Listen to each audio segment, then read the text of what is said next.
السلام علیکم ناظرین کرام، نئی ویڈیو میں آپ کو خوش آمدید کہتے ہیں۔ ایک تو یہ پڑھے لکھے نہیں، دوسرا یہ علم حاصل کرنے کی کوشش بھی نہیں کرتے۔ آپ کو بتاتا ہوں کہ یہ کتنے بڑے ڈفرز ہیں۔ دو امپورٹنٹ چیزیں بتانا چاہتا ہوں، بہت امپورٹنٹ ہیں۔ سب سے پہلے ناظرین کرام، ایک بیانیہ لانچ کیا گیا ہے اپنے ٹاؤٹوں کے ذریعے، اور یہ وہ ٹاؤٹ ہیں جن کی حیثیت اور اوقات نہیں ہے، ان کا پے گریڈ بھی اتنا نہیں ہے میرے خیال میں، ان کو ہینڈل کرنے کے لیے کوئی حوالدار وغیرہ رکھے گئے ہوں گے، اس سے اوپر ان کی اوقات اور حیثیت نہیں ہے۔ کامران شاہد لکھتا ہے کہ breaking now credible sources establishment کے اندر ہے، انہوں نے ہمیں بتایا ہے کہ نہ ہی کوئی میسج دیا گیا تھا، نہ ہی کسی قسم کا کوئی رابطہ کیا گیا تھا عمران خان کے ساتھ، اور جلسہ جو کینسل ہوا ہے اس معاملے میں کسی قسم کی کوئی بات نہیں ہوئی عمران خان سے سورسز کی۔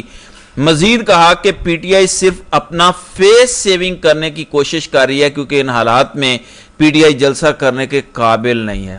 ساری بات کا مطلب یہ ہے کہ خان سے جب سوال پوچھا گیا کہ اعظم سواتی کو کون لے کر آیا، اور خان نے جو مسکرا کے جواب دیا وہ محض ایک بلف تھا ہماری طرف سے، خان کے ساتھ نہ کوئی رابطہ کیا گیا، نہ کوئی بات چیت کی گئی۔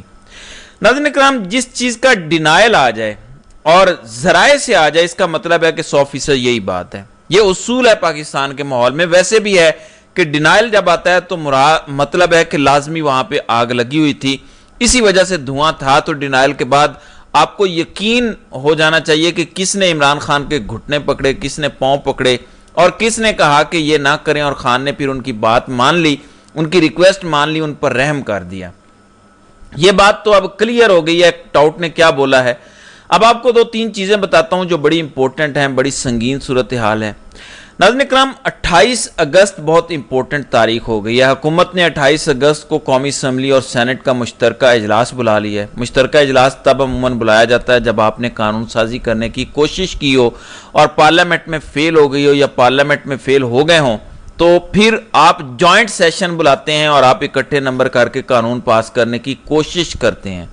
جہاں تک ذکر ہے آئینی ترمیم کا، اس کے لیے آپ کو سیپریٹلی پارلیمنٹ میں بھی 2/3 اکثریت چاہیے ہوتی ہے، اور سیپریٹلی سینٹ میں بھی چاہیے ہوتی ہے۔ وہ مشترکہ اجلاس میں نہیں ہو سکتی، اس میں سیپریٹ کرنا پڑتا ہے۔ لیکن جو سمپل قانون سازی ہوتی ہے، جو بل پاس کرنے ہوتے ہیں، اس میں سینٹ اور قومی اسمبلی کے نمبرز آپ جمع کر کے ٹوٹل اکثریت بنا سکتے ہیں۔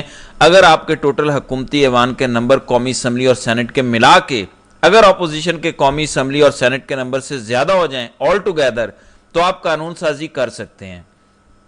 تو حکومت کو قانون سازی کے لیے تو ویسے بھی کوئی مسئلے کا سامنا نہیں ہے، حکومت کے پاس اکثریت موجود ہے، سینٹ میں بھی، قومی اسمبلی میں بھی۔ یہ مشترکہ اجلاس بلایا کیوں جا رہا ہے؟ اب یہ بڑی امپورٹنٹ چیز ہے۔ اس کے حوالے سے کچھ خدشات کا اظہار کیا گیا ہے، جس سے میں آگاہ کرتا ہوں کہ یہ کرنے کیا جا رہے ہیں۔ لیکن اس سے پہلے آپ کو بتانا ہے، آپ نے ایک تصویر دیکھی ہوگی، ویڈیو دیکھی ہوگی کہ قاضی صاحب کا سیکرٹری فضل الرحمان کو جب سپریم کورٹ لے کر آتا ہے ایک مذہبی کیس کے حوالے سے، تو سیکرٹری باہر فضل الرحمان کو جھک کے مل کے وصول کر کے اندر لے کے آتا ہے۔ میں نے بڑا غور کیا، سوچا کہ آخر ایسا ہوا کیا ہے کہ قاضی صاحب کا سیکرٹری خود بنفس نفیس باہر جاتا ہے اور فضل الرحمان کو اندر لے کر آتا ہے۔ میں نے اس پہ بڑا غور کیا، مجھے ایک بات سمجھ آئی ہے۔ پی ٹی آئی نے بائی دا وے اس کو بتانے سے پہلے جے یو آئی فے کے ساتھ قومی اسمبلی اور سینٹ میں مل کے چلنے کا اعلان کیا ہے، اور اس میں کمیٹیاں بنا دی گئی ہیں۔ قومی اسمبلی میں بھی کمیٹی بنا دی گئی ہے، جس میں barrister Gauhar P T I کی طرف سے ہوں گے، اور سینٹ میں شبلی فراز ہوں گے پی ٹی آئی کی طرف سے۔ لیکن صورتحال کیا ہے اس سے پہلے آپ کو آگاہ کرتا ہوں۔ ناظرین کرام، حکومت کو آئینی ترمیم کرنے کے لیے جے یو آئی کے 5 ووٹ چاہیے۔ میں نے بڑا سوچا کہ قاضی صاحب نے کبھی کسی کو ایسا پروٹوکول نہیں دیا، وہ تو سب کو پڑھ جاتے ہیں، وہ تو بلی ہیں۔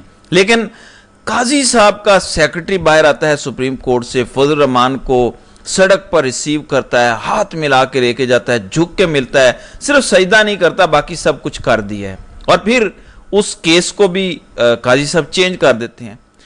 تو ہو کیا رہا ہے؟ میں اس نتیجے پر پہنچا ہوں، یہ میری ڈاٹ کنیکٹنگ ہے، اور الحمدللہ آج تک جتنی ڈاٹ کنیکٹنگ کی ہے زیادہ تر درست ثابت ہوئی ہے، 99%۔ قاضی صاحب براہ راست مکھن پالش کر رہے ہیں فضل الرحمان کی، کیونکہ قاضی صاحب کو اگر ایکسٹینشن ملنی ہے تو فضل الرحمان کے 5 ووٹوں کے بغیر نہیں مل سکتی. سینٹ میں یہ 5 ووٹ ضروری ہیں. باقی اگر قومی اسمبلی میں شب خون بھی مار دیا جائے، کیونکہ سنی اتحاد کونسل کے لوگوں کا آزاد ڈکلیئر ہونا یا پی ٹی آئی کا ڈکلیئر ہونا یا الیکشن کمیشن کی طرف سے نوٹیفیکیشن آنا 39 کا تو آ گیا، 41 کا نہیں آیا، ان لوگوں کو مار دھاڑ کے ووٹ دلوایا جا سکتا ہے قومی اسمبلی میں. مسئلہ سینٹ میں درپیش ہے. سینٹ میں ان کے نمبر پورے نہیں ہیں. حکومت کے پاس 53 نمبر ہیں.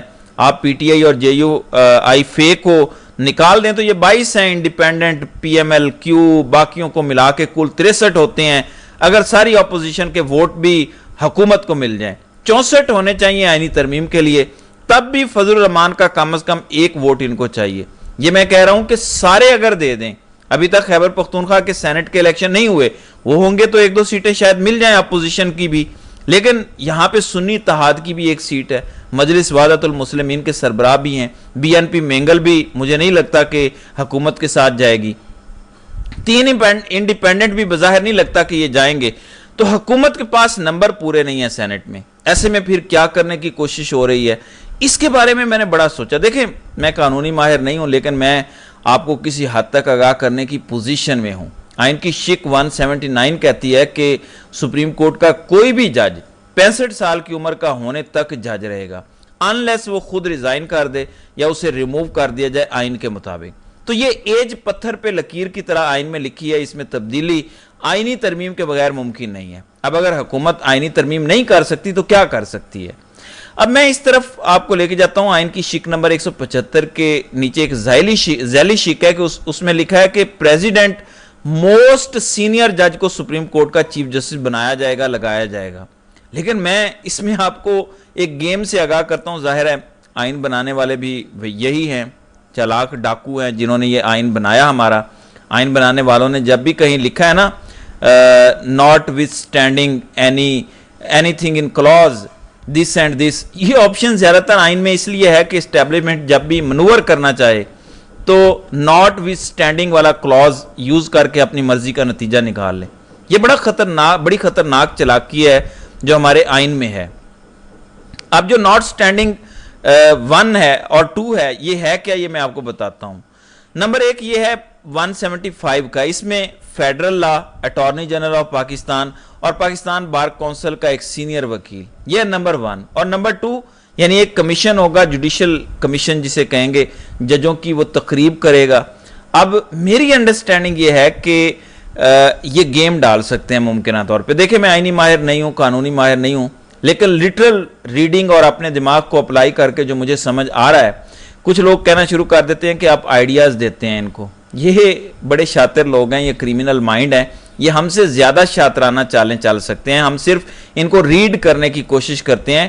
کچھ اسی قسم کی شک ہائی کورٹ کے ججز کے بارے میں بھی لکھی ہوئی ہے کہ ہائی کورٹ کے جج کا تقرر کیسے ہونا ہے. اب یہاں بھی لکھا ہوا ہے کہ موسٹ سینئر جج ہونا چاہیے ہائی کورٹ کا. انہوں نے کیا کیا؟ سمپل قانون سازی کے ذریعے تبدیلی کر کے یا جوڈیشل کمیشن نے اپنا فیصلہ کر کے 3 نمبر کی خاتون کو جج لگا دیا لاہور ہائی کورٹ کا. ورنہ یہاں بھی موسٹ سینئر جج کی بات ہوئی تھی، آئین میں لکھا ہوا تھا. تو پھر کیا ہے، سپریم کورٹ کے معاملے میں یہ کیا کر سکتے ہیں؟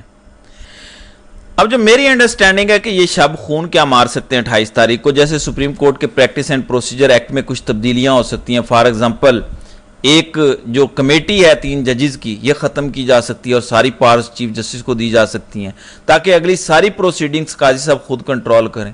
Number 2، judicial commission of Pakistan recommendation کرے گا سینئر موسٹ کی بجائے 5 ججز کی. یہ قانون سازی ہو سکتی ہے کہ جوڈیشل کمیشن آف پاکستان صدر مملکت کو بھیجے گا سینئر موسٹ نہیں بلکہ 5 سینئر ججز. میں آپ کو کل بھی بتا چکا ہوں، جو خبر آج مین سٹریم میڈیا اٹھا رہا ہے کہ جسٹس امین الدین خان اور جمال خان مندوخیل کا نام آ سکتا ہے کیونکہ آئینی ترمیم کے نمبر پورے نہیں ہیں. اور آئینی ترمیم پتھر پہ لکیر کی طرح ہے کہ ایک جج 65 سے زیادہ نہیں رہ سکتا. تو قاضی کی ایکسٹینشن مشکل ہوتی جا رہی ہے. تو پھر دوسرا کیا ہے، امین الدین خان یا جمال خان مندوخیل کو چیف جسٹس لگا دیا جائے اور باقی سب کو کھڈے لائن لگا دیا جائے، سپر سیڈ کروا دیا جائے. اب یہ میری انڈرسٹینڈنگ ہے اور میں پہلے بھی بتا چکا ہوں آئین و قانون کا ماہر نہیں ہوں، لیکن یہ مشترکہ اجلاس میں کچھ بڑا شب خون مارنے جا رہے ہیں، ورنہ اس کی ضرورت نہیں تھی. پھر ایک تفصیلی فیصلہ آنا ہے مخصوص نشستوں کے حوالے سے، وہ ابھی تک نہیں آیا، لیکن اس ٹائم باقاعدہ لڑائی